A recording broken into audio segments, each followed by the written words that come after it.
গণতন্ত্রের রক্ষা কবচ, স্বাধীনতা সার্বভৌমত্বের প্রতীক আমাদের প্রিয় নেতা জনাব তারেক রহমান আজকে নিজের মাতৃভূমিতে অবতরণ করবেন।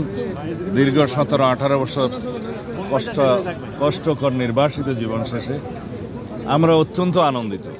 সারা দেশবাসী অপেক্ষমান তাকে এক নজর দেখার জন্য, দুটো কথা শোনার জন্য। আমরা সেই মুহূর্তের জন্য অপেক্ষা করছি। বাংলাদেশের ইতিহাসে, বিগত 55 বছরের ইতিহাসে যেই অবিস্মরণীয় ঘটনা আজকে ঘটতে যাচ্ছে, সারা দেশবাসী সেটা দেখবেন, আমরা দেখব, সারা বিশ্ববাসী দেখবেন। ইনশাআল্লাহ আমরা আশা করি এই মুহূর্তটিকে আমরা ঐতিহাসিক মুহূর্ত হিসেবে পালন করতে পারবো ভবিষ্যতের জন্য। মানুষের মধ্যে যে আশার সঞ্চার হয়েছে, কি ধরনের আশার সঞ্চার হয়েছে এবং তিনি আসলে কি পরিবর্তন আসবে? আমরা দীর্ঘ 16-17 বছর অবিরাম সংগ্রাম করেছি, আন্দোলন করেছি গণতন্ত্রের জন্য, ভোটাধিকার